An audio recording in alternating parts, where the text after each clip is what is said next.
எங்கள் பாப்பாவுக்கு இன்றைக்கி 5 நாள் எப்படி பால் ஊட்டுறோம் தெரியுமா? இப்படி தான். ரொம்ப பசியாக இருந்தால் ஒரு 4 பில்லர் குடிப்பா. கொஞ்சமாக பசியாக இருந்தால் இப்போ நைட்டு குடிக்கவே இல்லை.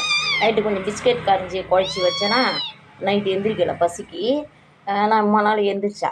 அதனால் வந்து இது இங்கு பில்லர். இது வந்து இதுக்குன்னே சேர்த்து வச்சுருந்தேன். பொண்ணுக்குட்டி வரப்போகுதுன்னதுமே என்னென்னா வாங்கி சேர்க்கணுமோ எல்லாம் சேர்த்து வச்சுருந்தேன். புது பால் காய்ச்சி பாருங்க, ஒரு பில்லர் எடுத்துருக்குன்னா அங்கே பாருங்க. அவள் நம்ம புஷ் பண்ண முடியாது. அவளாக வாயை திறக்கிறப்ப வச்சோம்னா அவங்க பப்பு முட்டை குடிச்சாப்புல இவனும் குடிச்சிடுவா. 3 பில்லர் குடிப்பா அதிகபட்சம். இப்படி தான் ஓட்டிகிட்டு இருக்கிறேன். 5 வேளை பால் போடுறேன். பால் ஆனால் திக்காக இருக்கணும் மேடம். தண்ணியாக இருந்தால் குடிக்காது மேடம். பாருங்கள் படுத்துருக்கு பாருங்கள். வேணுங்கிற வரைக்கும் படுத்துருக்கோம். அது வயிறு ரொம்பிடுச்சுன்னா குடிக்க முடியாது, எந்திரிச்சிடும்.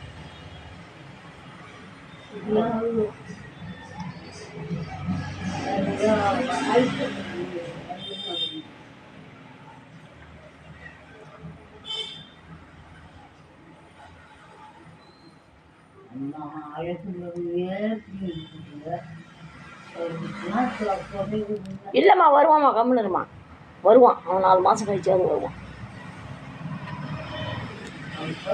நீ நான் சொல்கிறேன் நல்ல வார்த்தை பேசுமா, வருவான் அவன். என்ன செஞ்சாலும் ஆணினம் அப்படி தான் இருக்கும். கட் ஆச்சு ஆச்சு ஆச்சு. பால் குடிக்கக்குள்ளே என்ன செய்ய அவளுக்கு தூக்கம் வந்துடும் ஃப்ரெண்ட்ஸ்.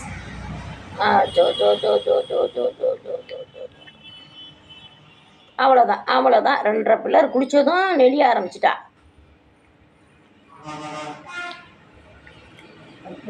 சாமி இன்னொரு 4 சொட்டு குடிங்க சாமி. துப்புடு பார்த்தீங்களா?